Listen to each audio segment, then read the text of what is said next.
My name is Mark. I am the milkman of Riverview. Every morning, before the sun even kisses the rooftops, I ride my bicycle through the silent streets. The clinking of the milk cans is the town's first alarm clock, a familiar, comforting sound that promises a fresh start to the day. For years, this has been my routine, my life. More than just a milkman, I've become a part of the town's heartbeat, a fixture as reliable as the sunrise itself. The first stop is always Mrs. Wilson's. Her smile is as warm as the morning sun. "Just the usual, Mark," she'd ask, and I'd nod, handing her the cold bottle. "And maybe an extra one today," she'd add with a wink. "I'm making pudding for the grandkids." It was these little moments, these shared bits of life, that built the foundation of trust. People didn't just buy milk from me, they entrusted me with a piece of their daily lives. At the end of the month, they'd hand me wads of cash without a second thought, without even counting. "Here you go, Mark. We know you're good for it." In the town square, I'd hear snippets of conversation, my name spoken with affection and respect. "Mark is the most honest man in Riverview," they'd say. As I cycled away, a sense of pride would swell in my chest. I was their milkman.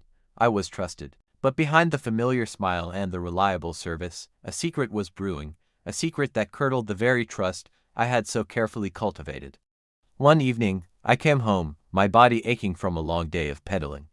My wife, Linda, greeted me with a hopeful look. "Mark, when can we finally buy that motorcycle? Think of how much easier your life would be." Her words, meant to be encouraging, felt like a weight. A motorcycle, a better life. It all seemed so far away. A strange smirk crossed my face. I walked past her, towards the old cattle shed in our backyard. The cows were gone, sold off long ago when times got tough. Now, the shed held my real business. With a heavy heart and a mind clouded by desperation, I opened a large sack. A fine white powder billowed into the air. I scooped it up and began mixing it into the vats of water, transforming the clear liquid into a milky white impostor. Just then, the shed door creaked open. Linda stood there, her face a mask of disbelief and horror. She saw the sacks, the vats, the lie I was stirring. She took a step back, her dream of a motorcycle turning into a nightmare. She didn't say a word, but her eyes screamed the question I couldn't answer. "Who have you become?" That night, something inside me broke.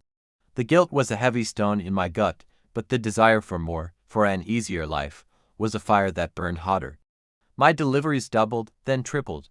The fake milk flowed through Riverview like a poison river, and the money flowed back to me. The drawer where I kept the cash, once modestly filled, was now overflowing. My hands, once calloused from honest work, were now stained with deceit. I started frequenting the local snack stall, a small luxury I could now afford. It was there I first saw them two men from the city, their clothes too sharp, their eyes too watchful. They sat in the corner, observing everything. One of them had a terrible, rattling cough that shook his whole body.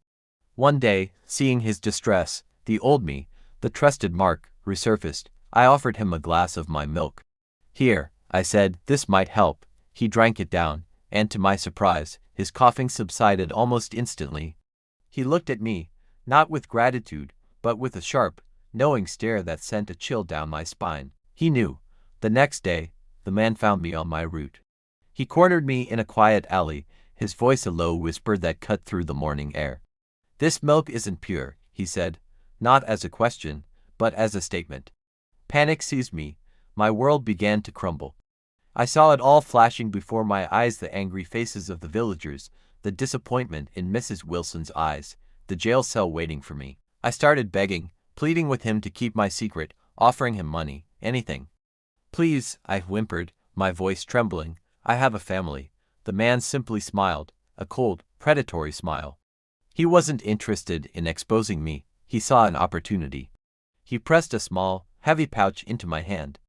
"This is a special powder," he whispered, his eyes glinting with malice. "It works much better than what you're using. No one gets sick, it just helps them relax, a lot. Mix this in, and we can both get very rich." He was offering me a deal with the devil, a way to trade my small-time scam for a much larger, more dangerous enterprise. The weight of the pouch in my hand felt heavier than all the milk cans I had ever carried. The next morning was different. The sun rose as it always did, but a dark cloud hung over my soul. The pouch from the stranger felt like a burning coal in my pocket. As I approached Mrs. Wilson's house, my hands trembled so much that the bicycle wobbled. I rang the bell, my heart pounding a frantic rhythm against my ribs. But it wasn't Mrs. Wilson's warm, smiling face that greeted me. The door swung open to reveal a police officer, his expression grim and somber. My blood ran cold. The milk container slipped from my numb fingers, crashing onto the stone steps. The white liquid, my liquid lie, spilled across the ground like a ghostly accusation. In that moment, instinct took over. The only thought in my head was to run. I dropped my bicycle and fled, the officer's shouts echoing behind me. I ran without direction, my lungs burning, the faces of everyone I had betrayed flashing in my mind. The trust I had spent a lifetime building had shattered in an instant, just like the bottle on the steps. They found me that night, hiding in the old cattle shed, the scene of my original sin. The flashing blue and red lights painted the walls, exposing every dark corner of my deceit. As they led me away in handcuffs, the entire village was there, watching. Their faces were not filled with anger, but with a quiet, profound silence. It was the silence of broken trust, of deep disappointment. Mrs. Wilson was there, her eyes filled not with hatred, but with a sorrow that pierced me deeper than any angry shout could. Linda stood apart, tears streaming down her face, a portrait of a woman whose life had been shattered by my greed. The weight of their silent judgment was the heaviest punishment of all. I had sold their trust for a drawer full of paper and a dream of a motorcycle. And in the end, I was left with nothing. I was no longer Mark, the trusted milkman of Riverview. I was just a ghost, a cautionary tale whispered in the very streets I once called my own.